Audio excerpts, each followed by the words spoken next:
దేవుడు మరి నాకు ఆయుష్నిచ్చి ఆరోగ్యం బలపరిచి మీ సన్నిధిలో ఒక సాక్షిగా నిలబెట్టిన విధానాన్ని బట్టి మరి ఒకసారి వందనాలు తెలియజేస్తూ ఉన్నాను. దేవునికి వందనాలండి. ప్రభు నామంలో ఇప్పుడు వచ్చిన అందరికీ మరి ఒకసారి వందనాలు తెలియజేస్తున్న సాక్ష్యాన్ని నేను ప్రారంభించాలని ఆశపడుతూ ఉన్నాను. మాది చిన్న నాటి నుంచి కూడా క్రైస్తవ కుటుంబంలోనే నేను పెరగడం జరిగింది. చిన్నతనం నుంచి కూడా సాల్వేషన్ ఆర్మీలో సండే స్కూల్ బిడ్డగా ఎదుగుతూ దేవుని తెలుసుకున్నాను. ఆ సమయం నుంచి కూడా మా అమ్మమ్మ గారు నన్ను సేవకు సమర్పించుకున్నారు. నా చిన్నప్పుడు బలహీనత కలిగినప్పుడు ఈ బలహీనత నుంచి నా కుమార్తెను, నా మనవరాలని మీరు విడిపిస్తే, స్వస్థపరిస్తే నీ సేవకు పంపిస్తానయ్యా అని చెప్పి వారు నన్ను అయితే సమర్పించుకోవడం జరిగింది. ఆ సమర్పణను బట్టి దేవుడు నిజంగా ఏవేవో కార్యాలు అయితే చేయలేదు, కానీ లోకాపరంగా దేవునిలోనే ఉంటూ చిన్న చిన్న తప్పిదములు చేసినప్పటికీ మళ్ళా నన్ను సరిచేస్తూ దేవుని మందిరంలో నడిపిస్తూనే ఉన్నారు. అటు రీతిగా నేను ఉంటూ ఉన్నప్పుడు మా నాన్నగారికి సాల్వేషన్ ఆర్మీ అంటే చాలా ఇష్టం. చిన్నతనం నుంచి కూడా హాస్టల్లో చదువుకోవడం, అదే హాస్టల్లో పెరగడం. అది గుడివాడ గ్రామం. అక్కడ ఉంటూ ఉన్న సమయంలో, అక్కడ పెరుగుతూ ఉన్న సమయంలో నాన్నగారికి సాల్వేషన్ ఆర్మీలో సేవ చేయాలనే దృక్పథంతో వారు ముందుకు సాగేవారు. అయితే కొద్ది కారణాలను బట్టి వారు గుడివాడ ప్రాంతాన్ని విడిచిపెట్టి రాజమండ్రిలోని లాగా చెరువు శానస్థానానికి వారు రావడం జరిగింది. అక్కడే అయ్యగారు, సాల్వేషన్ ఆర్మీ సంఘం అయ్యగారు మళ్ళీ నాన్నగారిని చేర్చుకుని వారి దగ్గరే ఉంచుకొని వారు చూసుకుంటే ఉండేవారు. ఆ సమయంలో మా తల్లిగారిని ఇచ్చి, ఆ సంఘంకే చెందిన మా తల్లిగారిని ఇచ్చి వివాహం చేయడం జరిగింది. అయితే అమ్మ చదువుకోలేదు. మన రక్షణ సైన్యంలో సేవ చేయాలంటే ఇరువురు కూడా చదువుకొని ఉండాలి. అమ్మగారు చదువుకోలేదు. దాన్ని బట్టి మా నాన్నగారికి అలా అలాగానే మిగిలిపోయింది. కానీ నేను 3వ తరగతి చదువుతున్న సమయంలో దేవుడు మా నాన్నగారిని పిలుచుకోవడం జరిగింది. ఆయన పేరు పెట్టి పిలిచి, పలానా ప్రాంతానికి నువ్వు వెళ్ళి సేవ చేయాలని చెప్పి పేరు కూడా దేవుడే తెలియజేశారు. ఆ సమయంలో మేము లాలా చెరువు ప్రాంతంలో ఉంటూ ఉండేవాళ్ళం. లాలా చెరువు నుంచి కొండగుంటూరు అనే గ్రామం ఉంది, 13 కిలోమీటర్లు. అక్కడ సేవ చేయమని దేవుడు పిలిచినప్పుడు ఇది దేవుని చిత్తమని నమ్మారు. సరే, రక్షణ సైన్యంలో సేవ చేయాలనుకున్నాను, అది దేవుని చిత్తం కాదేమో, ఇది దేవుని చిత్తమేమో అని చెప్పి మళ్ళీ మా నాన్నగారు ఆ ప్రాంతానికి వెళ్ళి సేవ చేయడం ప్రారంభించారు. నేను 3వ తరగతి చదువుతున్న సమయంలో. అయితే చిన్నప్పటి నుంచి కూడా నా బలహీనత ఏమిటంటే ఎక్కువగా కడుపులో నొప్పి వస్తూ ఉండేది. డాక్టర్కి చూపిస్తూ ఉన్నప్పుడు మెడిసిన్ వాడుతూ ఉండేవాళ్ళం. అది వస్తూ ఉండేది, పోతూ ఉండేది, వస్తూ ఉండేది, పోతూ ఉండేది. ఒక్కొక్కసారి భయంకరమైన నొప్పి వస్తూ ఉండేది. అది నొప్పి ఎందువల్ల వస్తుందో అనేక మంది డాక్టర్లకు చూపించారు, కానీ ఎవరు కూడా దీనికి తగిన పరిష్కారం అనేది, ఇప్పుడంటే ఎక్కువ టెస్టులు వచ్చినాయి. ఆ సమయంలో 2005, 2006, 1996 ఈ మధ్య ప్రాంతంలో అంత టెస్టులు అనేవి, అంత ఎక్విప్మెంట్ అనేది లేదు. డాక్టర్లు చూస్తూ ఉండేవారు, ఆ సమయానికి ఉపశమనానికి టాబ్లెట్స్ ఇస్తూ ఉండేవారు. అప్పటికది తగ్గిపోయేది, తగ్గింది కదా అనుకునేవాళ్ళం. అలా ఉంటూ ఉండగా 2010 మా వివాహం జరిగింది. వివాహం జరిగిన అనంతరము ఆ కడుపు నొప్పి అనేది అలాగే ఉంటూ ఉండేది, వస్తూ ఉండేది. టాబ్లెట్లు వేసుకోవడం, తగ్గుతూ ఉండడం, అలా జరుగుతున్న సమయంలో దేవుడు మళ్ళా ఇరువురిని సేవకు పిలుచుకున్నాడు. 2012, 2014 సంవత్సరపు డిజైబుల్ ఆఫ్ ద క్రాస్ అనే సెషన్లో మేము పంచుకొని ఆ సెషన్లో మేము తరఫీదు తీసుకున్నాం.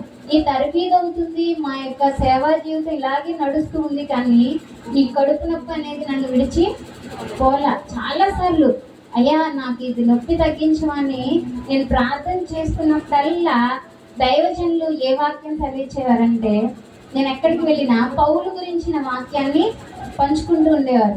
పౌలుతో దేవుడు అన్నాడు కదా, నాకు ఈ ముళ్ళుని తీసేయమంటే దేవుడు ఇచ్చిన సమాధానం, నా కృప నీకు చాలు, ఈ ముళ్ళు అయితే నేను తీయను, కానీ ఇంతవరకు నేను నడిపిస్తూ ఉన్నాను కాబట్టి నా కృప నీకు చాలు. ఇదే వాక్యం పదే పదే చెప్తూ ఉండేవారు. అప్పుడు నేను గమనించలేకపోయాను. అయితే 2016 సంవత్సరపు మేము చెన్నైలో ఒక సేన స్థానంలో పనిచేస్తూ ఉన్నాం. అక్కడ పనిచేస్తూ ఉన్నప్పుడు ఇలాగే చాలా భయంకరమైన పరిస్థితిలో నేను ఉన్నప్పుడు మళ్ళా నన్ను అయ్యగారు హాస్పిటల్కి తీసుకెళ్ళారు. హాస్పిటల్కి తీసుకెళ్తే ఆ కుమారుడు కూడా, డాక్టర్ గారు కూడా మన యొక్క రక్షణ సైన్య పై గారులకు ఆయన ట్రీట్మెంట్ చేస్తూ ఉంటాడు. మరి ఆయన దగ్గరికి వెళ్ళినప్పుడు మళ్ళీ చూపించుకున్న తర్వాత ఆ తమ్ముడు ఏం చెప్పాడంటే, అక్క మీకు ఆపరేషన్ అయితే నేను చేస్తాను, చేయనని చెప్పను, కానీ ఇది చేయటం వల్ల ఇప్పుడున్న పరిస్థితి కంటే మీరు ఇంకా భయంకరమైన పరిస్థితికి వెళ్ళిపోతారు. ఇది చేయడం ద్వారా నేను ఇప్పుడు ఏం చేయాలంటే యూరిన్ది మోషన్కి వెళ్ళే పేగులు బయటికి పెట్టాలి. ఒకవేళ నేను అట్లా బయటికి పెడితే మీరు యంగ్ ఏజ్లో ఉన్నారు, యవ్వన దశలో ఉన్నారు కాబట్టి మీరు అది అనుభవించడానికి సరిపోదు, ఇంకా మీకు చాలా జీవితం ఉంది. కాబట్టి నేను అదైతే చేయడానికి ఇష్టపడట్లేదు. నేను కొన్ని మెడిసిన్స్ రాస్తాను, దీన్ని బట్టి కొంత ఉపశమనం కలుగుతుంది. కాబట్టి మీరైతే ఆపరేషన్ వరకు వెళ్ళొద్దు. ఎందుకంటే ఇటువంటి ఆపరేషన్స్ నేను చాలా చేసిన వాళ్ళందరూ కూడా ఇదే పరిస్థితుల్లో ఉన్నారు. ఇది ఎక్కడో లక్షల్లో ఒకరికి వచ్చే వ్యాధి, ఎక్కడో లక్షల్లో ఒకరికి వచ్చే వ్యాధి, ఇది అందరికీ వచ్చేది కాదు. కాబట్టి అక్కడ నేనైతే చేయడానికి నాకు ఇష్టము లేదని చెప్పారు. సరే అనుకున్నాం. అక్కడి నుంచి మళ్ళా మేము ఇక్కడ తణుకు సేనా స్థానంలో కాకరపరు గ్రామానికి వచ్చి 2 సంవత్సరాలు దేవుడు చాలా ఆ మెడిసిన్ వాడుతూనే 2 సంవత్సరాలు కంటిన్యూ అవుతూ వచ్చాను. ఎప్పుడైనా నొప్పి వచ్చినప్పుడు ఆ డాక్టర్ గారు ఇచ్చిన మెడిసిన్స్ కంటిన్యూ చేస్తూ ఉండేదాన్ని. అయితే గత లాస్ట్ ఇయర్ డిసెంబర్ మాసంలో మరలా ఈ నొప్పి మరీ ఎక్కువ అవుతూ ఉండేది.